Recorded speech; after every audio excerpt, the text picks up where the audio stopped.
What's up, everyone? Welcome to the new episode of the Miles High Podcast.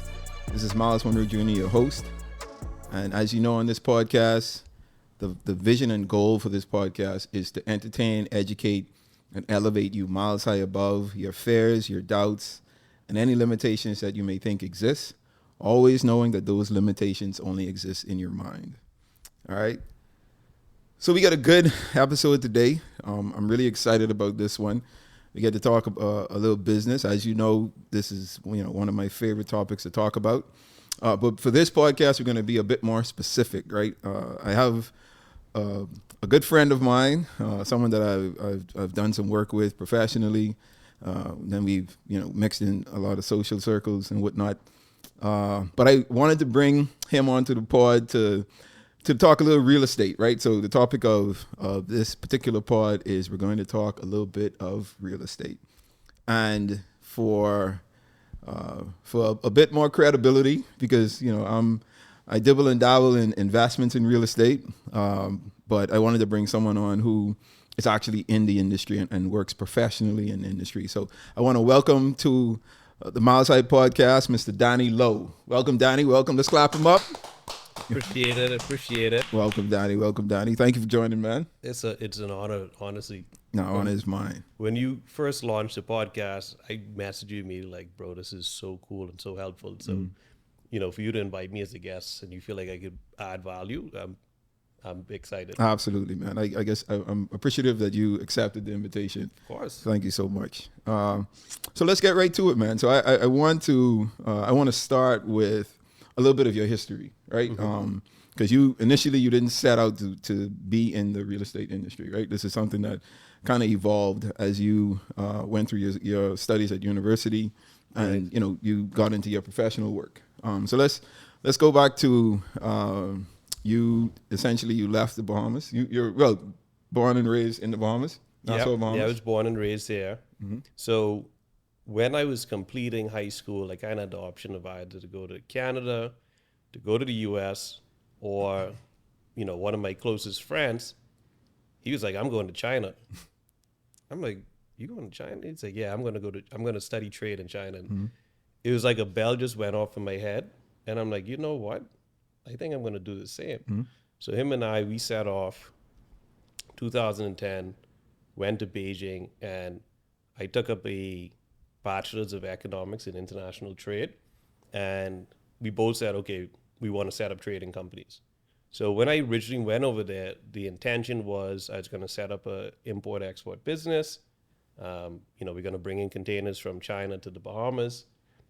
Boom, that's like my 20-year plan. So you wanted to establish a business here where you import these products and then sell them to the Bahamian public. Right. Okay. So like procurement, supply, like logistics, supply chain, packing containers, air freight. So went there, did that, set up a company in Hong Kong, a buddy of mine from Belgium, we were in partnership, and, we started to say, okay, let's get into it. And we had some customers over here and they're like, yeah, we're going to be a big customer of yours. We're going to order like a container worth of goods. And I'm like, yeah, that sounds like a lot. And then, we go to supply in China and they're like, okay, getting a container, great. This is a sample, right? Sample order.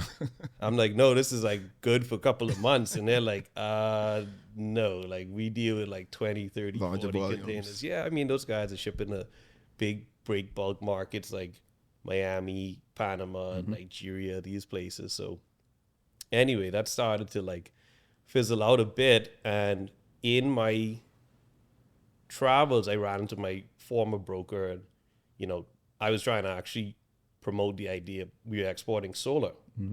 So I was trying to connect with a couple of developers to supply them with solar panels for the communities. And then, he put in my head like, I think you'd be good at real estate actually.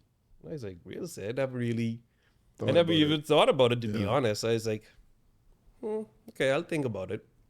And the idea that started to like go into my mind at the time was, I'm like, you have the Chinese market, which was like buying all over Europe, Canada, United States, but there's no like bridge between the Chinese market and the Bahamas. This is kind of around the same time like Bahamas, like that saga was happening. And I said, I'm going to be the first to promote Bahamian real estate in China. So we set off, we were one of the first companies at the time to promote like Bahamian real estate in China, which was like a big deal at the time. Bahamas had like an office in Hong Kong. I flew all the way to Hong Kong to like meet with those guys. So I wasn't licensed, so I wasn't actually selling, but it was just kind of like promoting. Getting your feet wet. Getting my feet wet, promoting, seeing what sticks. And doing all of this through the broker your broker that you were working along with. Right. And at the same time, you still had your import-export company at this point? Yeah. Okay. I still had that. So, we were doing like smaller products at the time. And then shortly after that, I took over my dad's business when he passed. So we had a construction company and I was doing that. So I kind of had my hands in like a few things while still being in school, like just juggling. So you mentioned you were in school. At which year in your studies did all of this start to evolve? It was really coming towards. So one of my first jobs actually was, I was a promoter in one of the largest hip hop clubs in Beijing. Oh, okay. So that was like one of my first jobs, and one of my roles and responsibilities was I had to like bring as many people, especially students, to come to the club as I possibly can. So like that wasn't my first intro into sales, but that was kind of like I was really in there. Like, look, you're commission based. You need to bring a certain amount of people, to the club on Wednesday, on Thursday, and I like. So you got a percentage of the door, or you like got like a bonus. Okay. I mean, college kid, like a couple $100 in your mind, like that went a long way. That went. No, I feel that miles. I went miles. So you were fairly successful doing that as far as like sales is concerned. Yeah. Okay. Yeah. So that was kind of like my intro. So really, end of freshman year is when I really started to say, let me get this import-export business going. Then we started looking at like what all opportunities are here to connect like the Bahamas and China. And I think, that's such a good principle, right? That we all should follow. I always, I mention that, every problem is a business, right? And I think what Danny is saying, that he recognized a lack in our community, in our industries in the Bahamas, right? And he wanted to kind of plug that hole that was empty. And trying to deal with like import exports, and essentially buying low cost items, because everyone knows like majority of everything we buy is made in China, right? Right. And a lot of the quality of product in China are fairly good. So being able to import those into the Bahamas seems like a fairly good idea, right? But I think the obstacles that we run into, especially being Bahamian and wanting to like do a lot of these businesses in the Bahamas, is not understanding that the volume that we need to have in order to make the business successful and to scale in a sense, we just don't have in the Bahamas, right? We're a population of about 400,000 people, 200,000 to 250,000 of whom live in Nassau, right? Yeah. The capital city. So the bulk of what we can do or what we're limited on is based on like, the population here on the mainland or in the capital city. So, I mean, I just feel like it's important to point out, like when you're thinking about business and wanting to do certain things, you have to understand the market that you're in. And I think you guys eventually came to the realization that, man, I don't know if this import-export business is going to work. At least not the model that you guys wanted to set up. Right. Just based off of volume alone. Right. Yeah. So I think what I found from like my first business endeavor, even up until now, is you only have so much time in a day, right? Where are you allocating your time? Where are you getting the most value per hour with your time and what you're doing? And that's kind of how I segued fully into real estate, because I kind of calculated, okay, if I did X amount of work with a real estate transaction, I'm getting a certain return compared to import export, compared to construction. So I said, you know what? Why don't if I have, let's say 40 hours in the week, if I'm splitting it up and doing like 10 hours here, 10 hours there, 10 hours there, I said, I should just focus all of my time into real estate, and because that's where I'm getting the most value per hour with my time. So it's a lot of trial and error. The import-export business was trial and error. The construction business was trial and error, because even with the construction business, we were profitable, but I wasn't happy doing it. Yeah, and you and I had this conversation. We've had a number of conversations on this topic, and that's always something that stood out to me, right? Because here you are, you have a family business that your dad started. Your dad passed, and I guess naturally, you may feel like this obligation to be like, I feel like I should take this business over and continue the business. And the difficulty in that is, if it isn't something you love, right, that desire to continue is only going to last so long, right? Because the passion isn't there. Like, as much as you may want to carry the name on, or fulfill whatever it is the vision was that your dad had, if it isn't in you, you can't force it, right? And I deal with that a lot too, right? Because a lot of people, my dad was a pastor. People kind of expected or wanted me to follow in his footsteps, and I tell people, like, I feel like I am following in his footsteps, right? I'm still fulfilling and living out my purpose here on this earth, just differently than he did, right? And I feel like, regardless of the industry or the profession that we choose, like that's our platform to, like, share our stories and to minister to people, in a sense, right? We're living our life and trying to encourage people to do the same about them, right? Do what you love, ensure that you're living out your abilities on this earth. Right. And I'm sure that decision for you, because, it's just funny enough that I loved, kind of doing what my dad did. So what I'm doing is kind of in line with, what he did. Right. But how difficult was the decision for you to realize, man, this construction business is what my dad started. But it's not something that I love, so I don't see it being something that I could continue doing. How difficult was it for you to come to the decision to shut that down? It was difficult, and it took a number of years.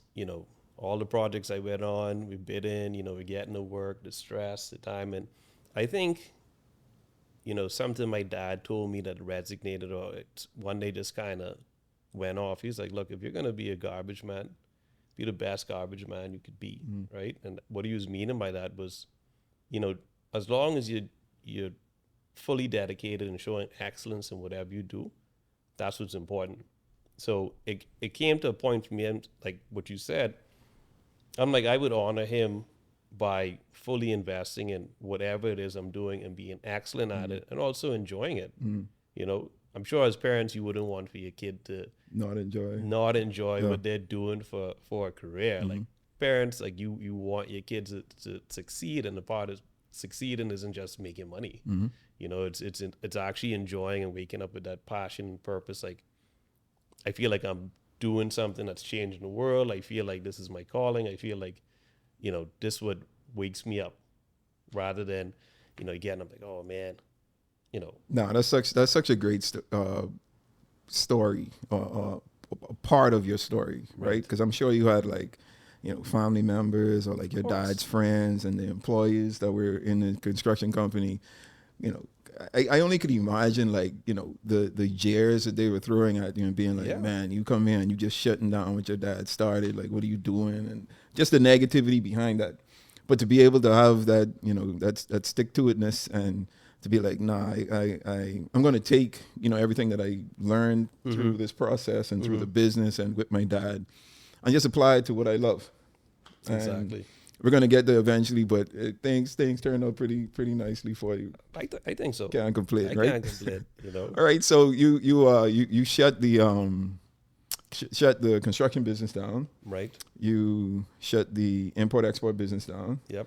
And you decided to, instead of dividing your time, in your weekly hours dedicated to work in 3 different areas, you decided to focus on real estate. Yep. And let's start off with why real estate. So I found, well, in the Bahamas, most of the wealth is stored in real estate, right? I think that's a global fact. That's a global fact, for sure. but definitely in the Bahamas. Definitely, yeah. We have BISX. You have government bonds. You have, I'd say, a limited amount of local options where you can invest your money safely and get a return on it. And I just realized that with real estate, like especially from a brokerage aspect, brokers get paid once properties exchange hands. You have a buyer, you have a seller, so market's going up, you have an exchange. Market going down, you have an exchange. So I don't feel like that is something that will go away. And the Bahamian real estate market is one of the most desired markets in the world, right? So from a local aspect, from a foreign aspect, people genuinely love the Bahamas. So even, unfortunately, we are subject to being hit by storms, but that doesn't deter people from, maybe it slows them down for a little bit, but they always come back. They always come back. We always rebuild. So I just said, I think this is something I enjoy doing it. Every real estate transaction is different. Every real estate transaction has a life of its own. And you're meeting a series of interesting people from all walks of life. And sometimes that even segues into different new opportunities. Absolutely. That you wouldn't even imagine. No, for sure. Right? So you opted in the real estate industry with a brokerage company, a broker and his company. And I think you started as an agent, obviously. As an apprentice. Yep. Okay. And you eventually, went through the testing phase and became an agent. Yep. And how long were you like in that agent phase? Let's talk about like the successes and even some of the failures that you experienced during that time. Right. So to become a broker in the Bahamas, you have to be licensed for at least 5 years. You have to do a certain amount of sales transactions. You have to do a certain amount of rentals. You have to complete I think it's 5 certifications in order to become a broker. So during that time, as an agent, I was doing the classes. I traveled to Tampa to do certain classes just because I wanted to become a broker. But I think that as an agent, what a lot of people don't understand is that you're commission based. There's no salary. So when you started as an apprentice and then you eventually became an agent, your mindset was always to eventually become a broker? Yes. Oh, okay. Wow. Yeah. Okay. Because ultimately I wanted, as a broker, I wanted that level of control because as a broker, you can open your own independent shop. Now, that doesn't mean that all brokers open their own shops. Sometimes you have multiple brokers working under a managing broker. Right. But to me, that was, a display of professionalism, saying that, okay, this person has achieved a certain amount of, or completed a certain amount of transactions, has enough experience that he is now a broker instead of instead of an agent. And also the flexibility that at one point, if I wanted to open up my own shop, I could. So how long did you work as an agent? I was an agent roughly about 8. Well, before I became a broker, about 6 years. 6 years. Roughly So 6 years. So you worked in another company for 6 years. Yep. Successful in that sense. Yeah. Yeah. Let's talk. Go ahead. You can show off. You can show off a bit.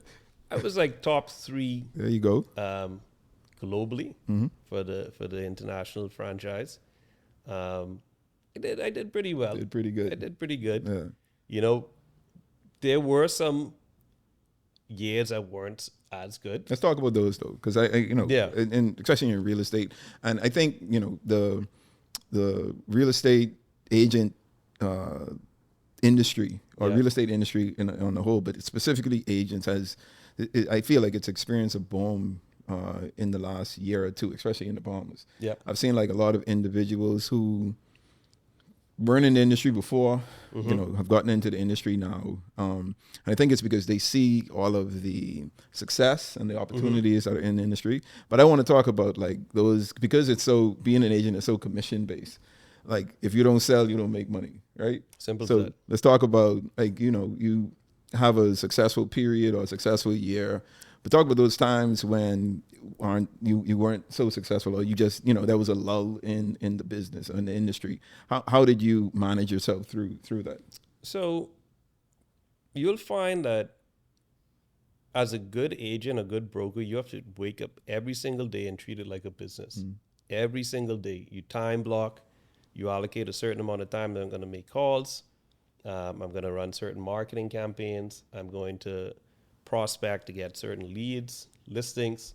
So even during times that the market was a bit slower, that doesn't mean you slow your efforts up. Right. You keep pushing, and actually you push harder. Right. Then, some folks say, oh man, it's a bit slow, whatever. That's when you actually double down on your marketing efforts. I have to say this right now. So and this is something I try to hit at, through all of the conversations that I've been having and I'm able to have on this pod.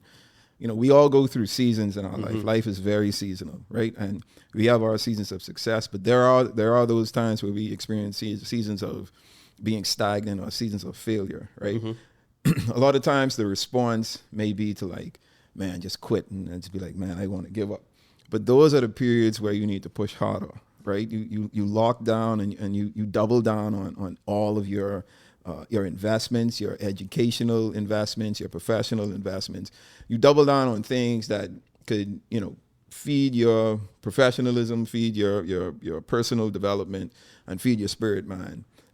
So that, once that season passes, you'll be in a much better position to be successful in that next season.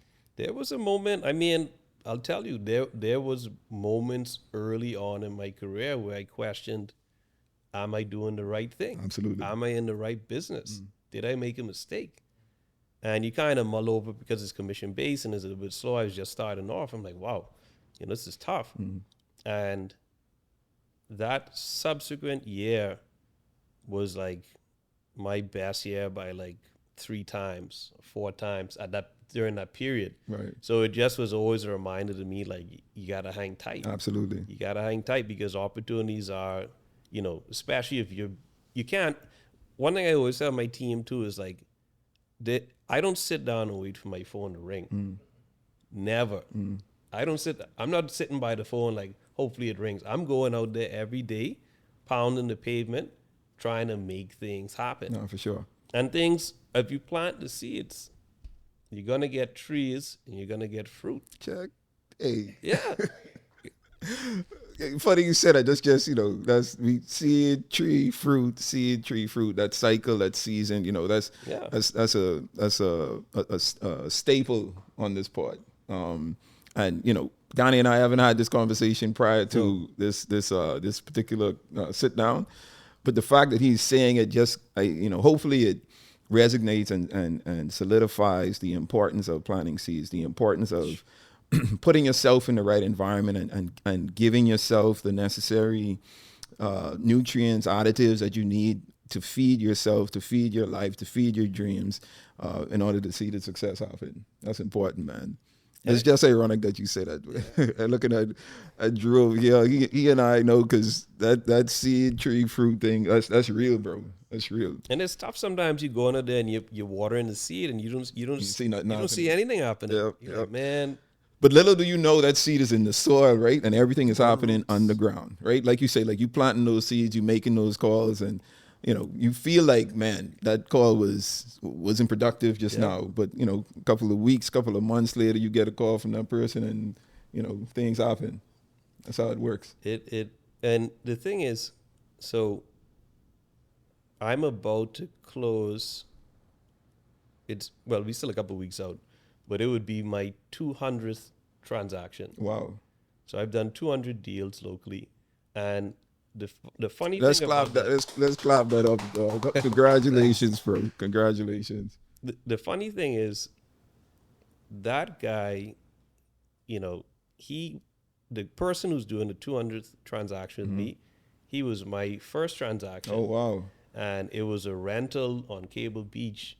And he called 5 other agents, and they were just blowing him off. Man, I don't got no time to deal with that. And I was like, hell yeah. It's I got you. Let's go. And he came back around full circle. We had touch base every now and then, but he's like, Danny, he's like, I'm now ready to buy. Like, will you help me like with my purchase? First So purchase, that for me is like a special feeling. No, for sure. Of just like, again, planting that seed. Sometimes the seeds take a couple of years to grow too. Couple of years, man. You know? Yo, it's just so ironic. Like there's just the little nuggets you saying, like we've been saying on this pod for all these episodes. But to have someone that, you know, makes it a bit more relatable, and, you know, I'm not the one saying it, right? It's a real life example, and, you know, you're showing the harvest of the seeds that you've planted over the years. All right, so you were working with this brokerage company with this broker for 6 years. And then you got that bug. You got that bug with, you know, okay, it's time for me to move on and, you know, establish something bigger for myself. I have a much larger vision that I see for myself, things that I want to accomplish. So let's talk about the process of now transitioning from being an agent to being a broker. So, like you said, I kind of got the bug. Like, okay, it's almost like a T-junction. Like, okay, which way am I gonna go left? Am I gonna go right? Am I gonna kind of hang tight where I am? And I said, I'm ready to like bet on myself and double down on my endeavors. And, you know, I was scrolling IG and I saw, like, you know, coincidentally, the agency Turks and Caicos, and I saw like their style of marketing, and like it was almost like love at first sight. And I was like, this is it. I was like, this is the way you market real estate, right? So, you know, shot them a message. I was like, hey, can you connect me with like the folks up top in like corporate? You know, a couple of conversations here, a couple of Zooms there. When you look, I'm in New York with Mauricio, like signing the contract over dinner. Wow. You know, and it was like a crazy moment, and people were like, one of us, you know, like. No, for sure. So just to break down what Donnie is saying. So he saw this real estate company, right? Yeah. It's called The Agency. As you can see with the branding he has. Reached out to them, decided that, yo, I love this look, love the vision you guys have, love what you guys are doing. Like, how can I, become a part of this? Yeah. And you became a partner. Yeah. So I bought the rights for the country. For the Bahamas. Right. I think I may not be the youngest managing partner in the network. I think there's one person younger than me that came. Who's this guy? Right after, right? I'm not sure, but it's 100 offices. You know, we're in Cayman, Turks, multiple offices in Canada, multiple offices all over the U.S. And since you joined, you guys have opened offices since, right? Because all of those offices weren't open. So it's an expanding organization. It's growing like rapidly. Right, nice. So, you know, they want to be in all of the bespoke markets globally, from Mallorca. LA is our home base. So, you know, Mauricio, the founder, or one of the founders, you know, he sold like the Playboy Mansion. So they're known for selling some of the most prolific real estate globally. How long have they been around? They have been around, boy, I think it's 12 years. 12 years, wow. Okay. I have to double check, 11 or 12 years. But it's a newer company. It's a younger company. But doing a lot. Doing a lot. Just open up a big flagship shop in New York. It's like a global, and we're all like integrated.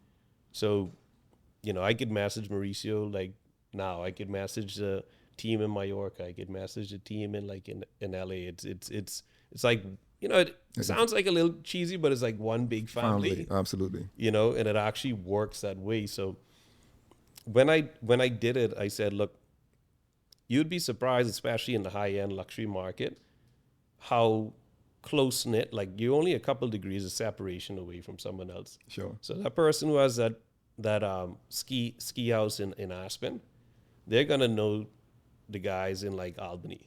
They all mix and mingle in similar circles. And again, Bahamas being such a bespoke destination, there are going to be ties and referrals are going to come through the network to the office.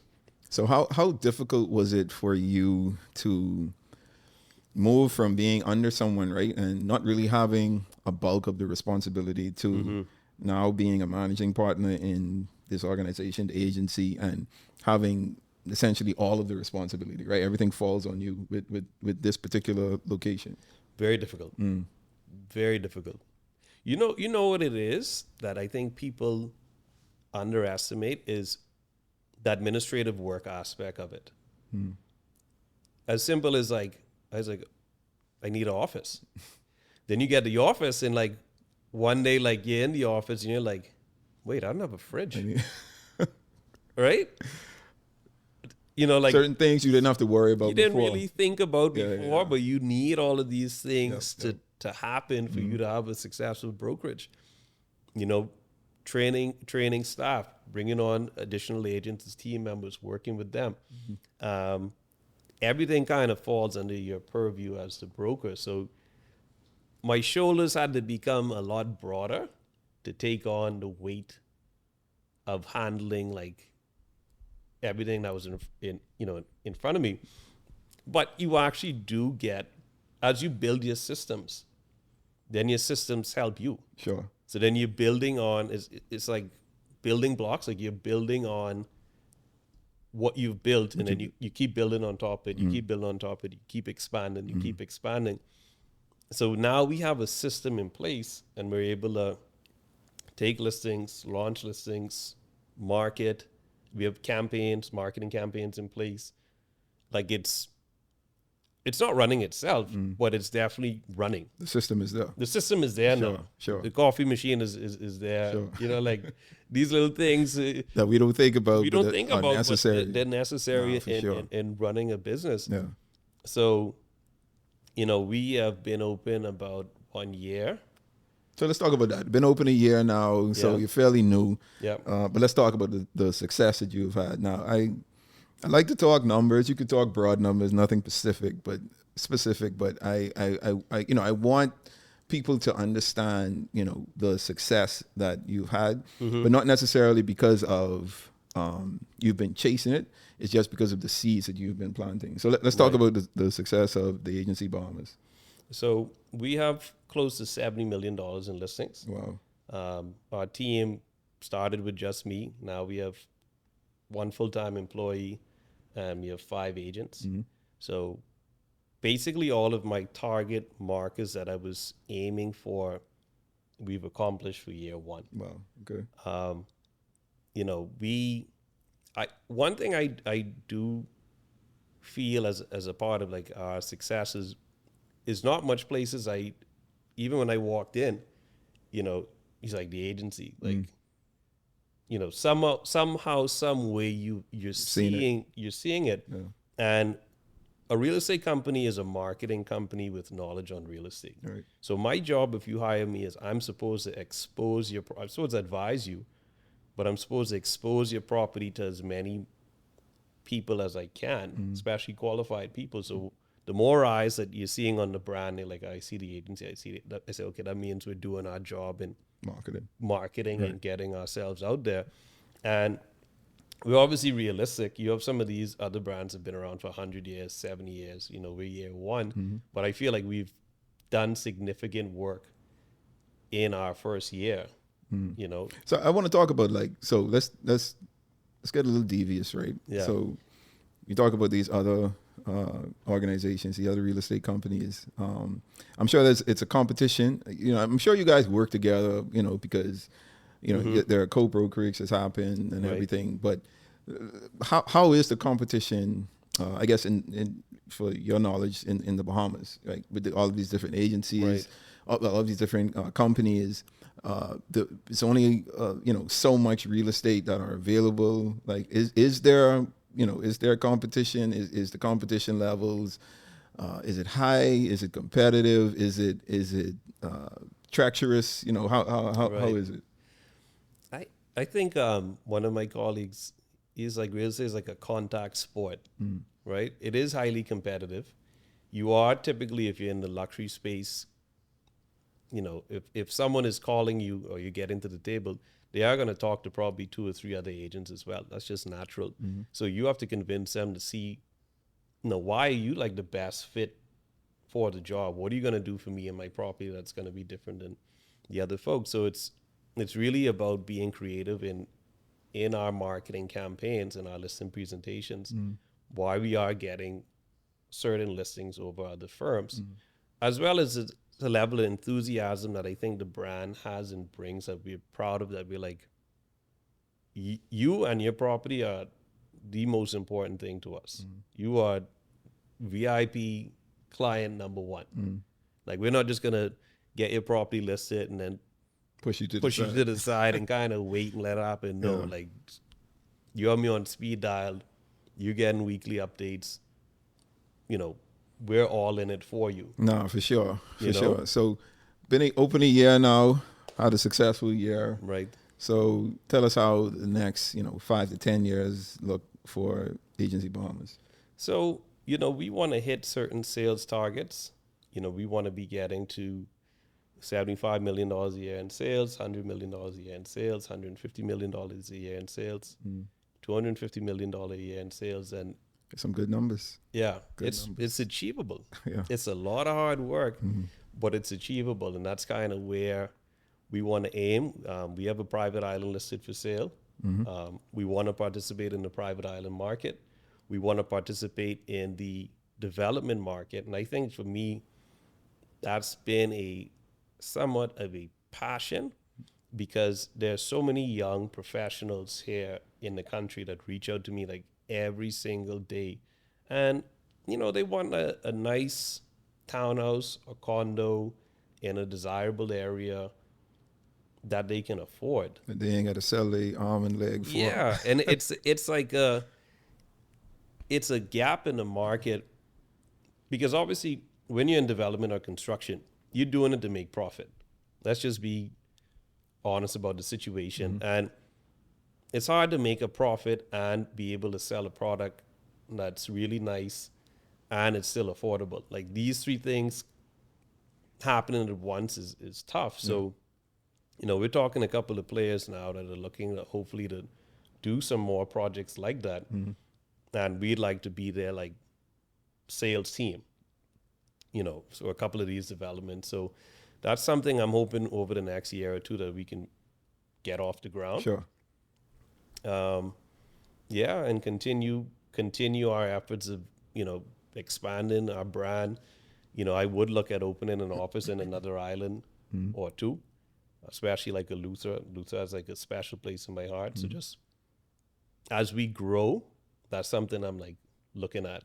That's dope, man. And just to point out, like, I've worked with Danny on a number of deals, and I've seen the growth. Like, I've been there through the transition. I remember you and I had a conversation one day, and he was like, you were at your old real estate company, and he was like, yeah, man, in a couple of months, I'm gonna be transitioning into my own thing. And like you said, there was like some anxiousness, you had a little bit of anxiety, but I felt the enthusiasm and the excitement that you also had at the time, and to see what you've done, over the last year with the agency. I just want to commend you, man, and I appreciate that, man. Just wish you all the best in all of your endeavors. I think you have a unique. I've worked with a number of brokers, right? A number of deals that I've done.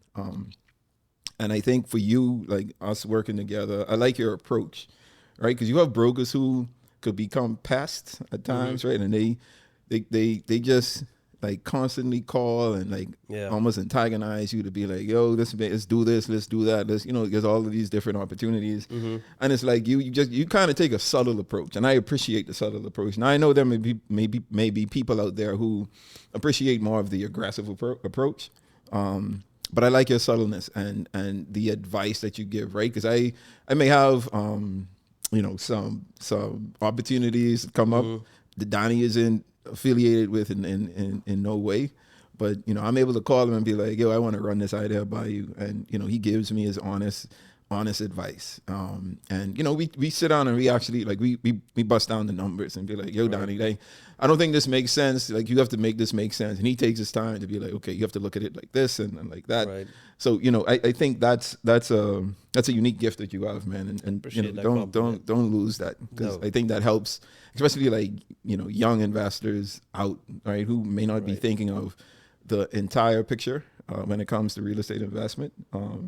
But giving that insight to them, I think it helps a lot. Well, a good agent or broker is an advisor. It's not like a salesperson. And I think a lot of people, like, you kind of mix up. It's not about the deal. Like, anything that I'm helping you with as your agent or broker, I want to talk to you 6 months, 1 year, 2 years, 3 years down the line and be like, you still feel good about your decision. So, you know, I put myself, every time we're doing a deal, I kind of put myself in their shoes and say, okay, this is how I feel about it if it was me.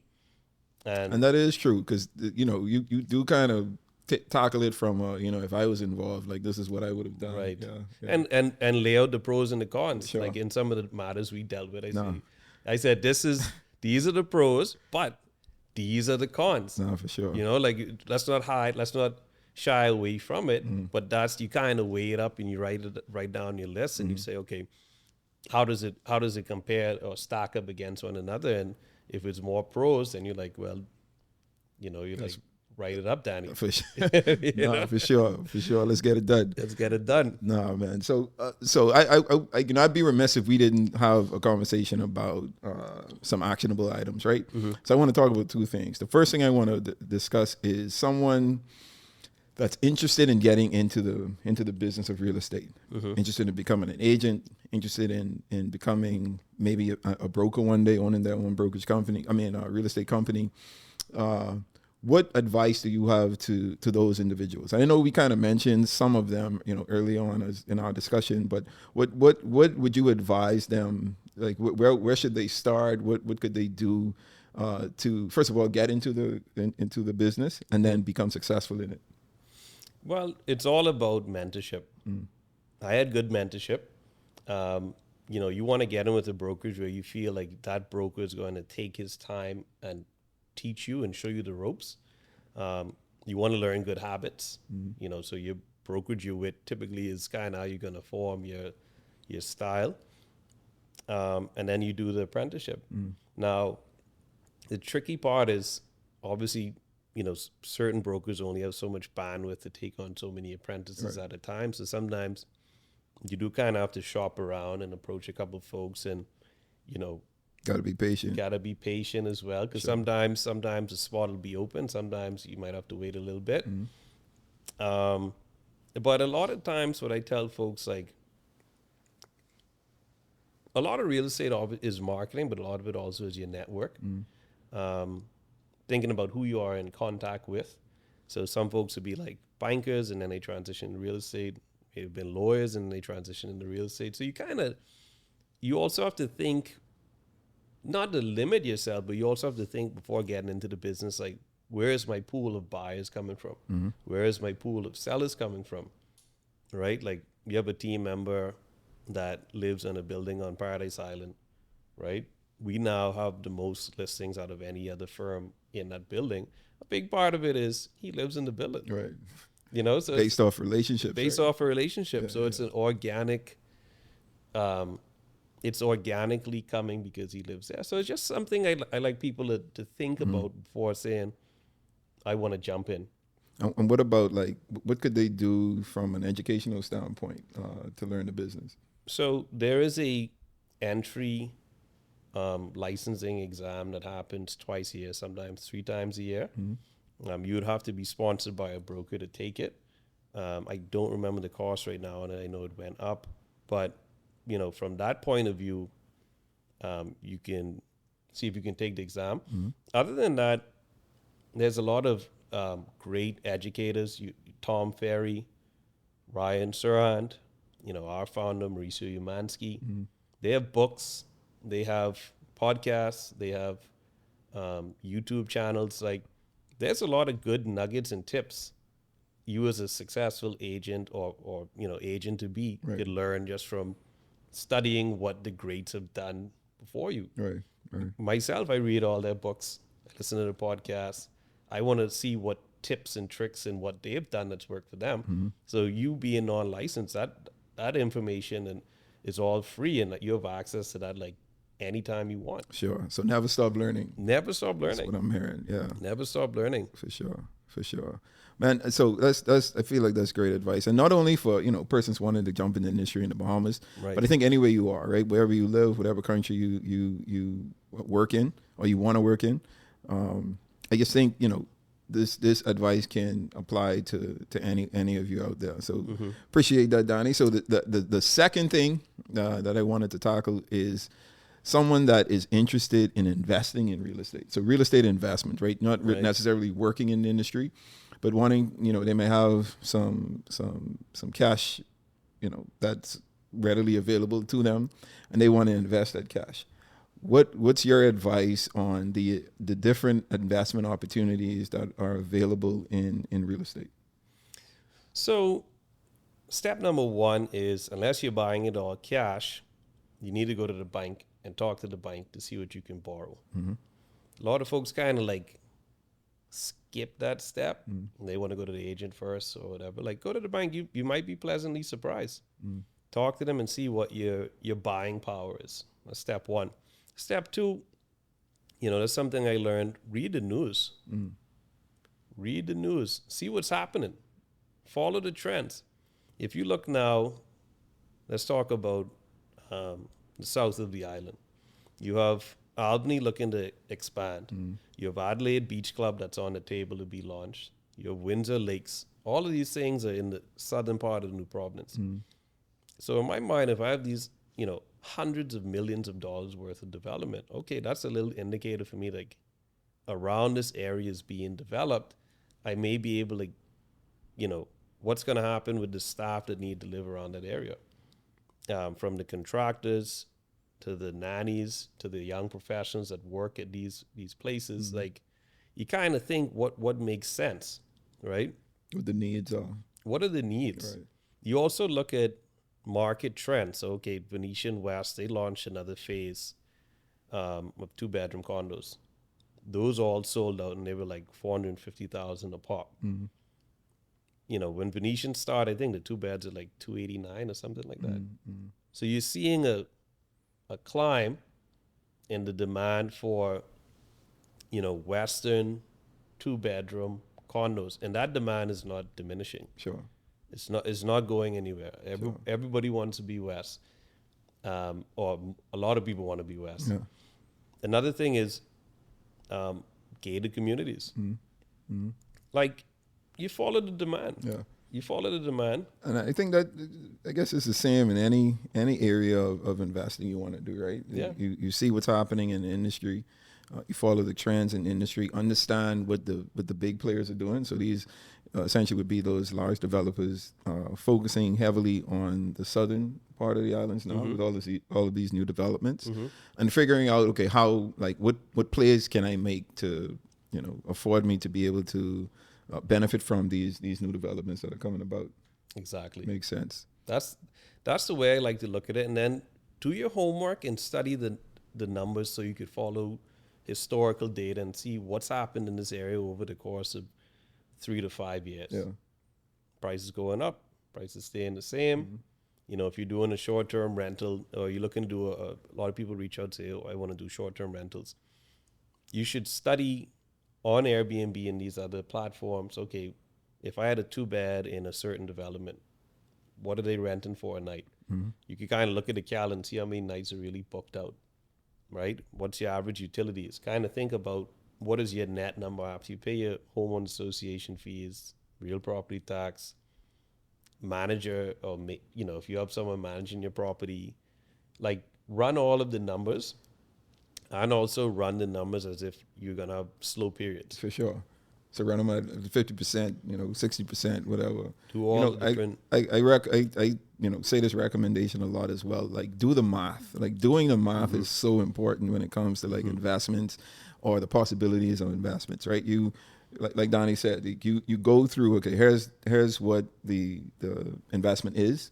Here's what I can make from the investment, but here's all of the expenses that come along with this investment, and figure out, like, what is the net profit at the end of the day, and if it's sufficient, if it's sustainable, how long can I keep this going? Because you mentioned short-term rentals, and when you compare short-term rentals and long-term rentals, long-term you there's a possibility that you could earn a larger profit doing short-term rentals, but Yes. because there's a lull in the market, like depending on the season, right? Some seasons are much slower than others. It could be beneficial to lock into a long-term rental where at the end of these 12 months, like what you're going to be earning.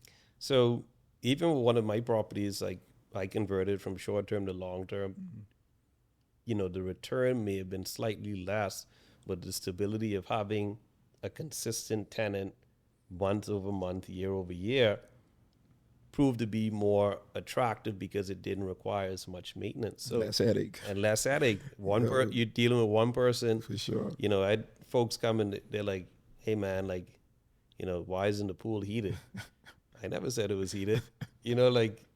All of these demands, and when you're doing short term, you have to be prepared for that. No, for sure. That it may not always work out or be a smooth check in and check out. Wear and tear on your property. And even with the short-term rentals, you got you got this traffic of people coming in and out, and it has a wear and tear on the unit itself, right? And all of these things that you have to be conscious of as an owner, right? So essentially think of all these things if you're thinking about getting into the industry. Just weigh it out. For sure. Well, this is a portion of the pod. This is something new that I'm adding to the pod, right? And this is the question I'm going to be asking all of our guests when they come on. And that question is, how do you define success? Wow, it's a powerful question. It is, because society has this depiction or this vision of what success should be or what it should look like. But I'm of the belief like success is all relative, and success is what you make it. Right. So I want to know how do you define success? That's such a deep question, and I think my definition of success is it comes down to achieving your goals, but while achieving your goals, maintaining peace of mind. Peace in your soul. Right? Because it's like a balance between you're pushing yourself, but you also want to, when you come home at the end of the day saying, okay, I feel good about what's happening. Success to me is freedom of time, right? Having the ability to, why are you doing the things that you're doing? What is your like end goal with working so hard, right? You want to have the flexibility and freedom to do the things that you would like to do. How are you also impacting the country or impacting those like for future generations? What are you leaving behind? What is your legacy? I know you did a pod on legacy and leaving behind a legacy. So, success for me definitely is just not making money. Sure. I've a long time came to that realization like making money is not success. Right. That's a byproduct of it. Sure. If you're really passionate about something you're doing, but that's not the beginning and end to life, making more money. No, absolutely. No, I love that, man. Thank you for that that personal definition for you. Right. And I'm sure that a lot of people can relate to that, and hopefully the point of it is for persons to take tidbits of like what everyone says and kind of define success for themselves. Because I like I said, I do think it's all relative. What's it for you? Success is doing something that you love, personally, not what someone else's love, but doing something that I love to do the way that I love to do it. And in doing that, I help others.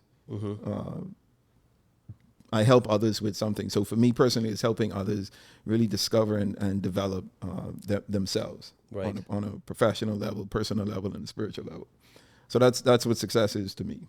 It has nothing to do with, the amount of money that we have, the amount of cars that we drive, the type of cars that we drive, the house that we live in. Like, there's no materialistic thing that defines success for me, right? It's doing what I love, being happy doing it, having the freedom to explore, different ways to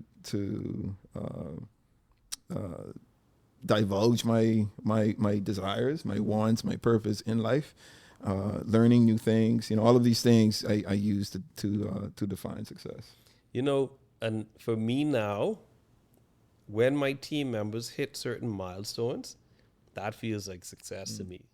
And seeing, their faces light up like, I got this deal done, or I got this listing, or I moved into a new apartment. Yeah, because I feel true success isn't personal, right? No. True success, and if we're all being honest, like, feeling successful is being able to see someone else reach a level of success or attain a goal that they have set, right? And that's as an individual whose mentality or mindset is to help others, and with you, with your agency, with the team that you have, like, I think that's what success should be, right? Not one, because honestly, like, we want to achieve success for ourselves, right? We want to become successful, but once we've already done that and have attained a level of success for ourselves, it should shift into, okay, I've become successful, now I want to transfer this success to someone else. Yeah. And that's my mindset, to ensure that I'm doing everything and saying everything that I need to say and need to do to ensure that others are able to attain success as well. 100%. Yeah. Man, Danny, thank you so much. I appreciate you coming on the pod. Let's leave some folks with your contacts. Like I say, Danny is a great broker. He's located in the Bahamas. All of you locals who are interested in getting into the real estate business, interested in buying your first home or finding a rental, and even you international individuals who are listening and watching, Danny's your man. So let's give the folks some contacts. Yeah, you could reach out on Instagram, Danny Bahamas, my cell 424-3499. But I'm always happy to talk. That's the thing. Like, it's no pressure. Like, you could call me, we could talk about it, we could run some ideas. I'll tell you what I think about it, and I'll give you the resources I have to see if I can connect. We have connections with bankers, we have connections with lawyers, so we could get you started if it's something that you're interested in. But thanks again for the opportunity, man. I really appreciate it. We got to do this again. We got to do this again for sure. So maybe couple months down the road when when the agency has grown a little even bigger, or just if you want to come shoot the breeze and just talk real estate some more, you're always welcome to join me. That, man. All right, so we've reached the segment of the pod where I like to discuss a milestone. As you know, this is something that I want to leave with you with each pod, so hoping you could apply it to your life. This week's milestone is something very simple. It's a quote that I heard from Warren Buffett, a very successful and popular investor. And, Ms. Buffett says, never invest in anything that you don't understand. That's a simple milestone, but it's so important, right? Because a lot of times we want to invest in things that are trendy, or we want to invest in things that are popular, or that we see, just things that are the go-to thing right now. And if we don't understand it, we could, lose a lot with that investment. So never invest in anything that you don't understand. Do the work, and educate yourself, find out more about that particular investment. Like Danny mentioned on the pod today, find out what's trendy, read the news, read the papers, watch the news, do what is necessary to make sure that you're well informed of the investment that you want to make. 100%. All right. Well, that brings us to the end of the pod, this particular episode. This was exciting. Danny, thank you again for joining us. Looking forward to doing this again. But as always, the vision and goal of this pod is to entertain, educate, and elevate you miles high above your fears, your doubts, and any limitations that you may think exist, always knowing that those limitations only exist in your mind. Until next time, you guys be blessed.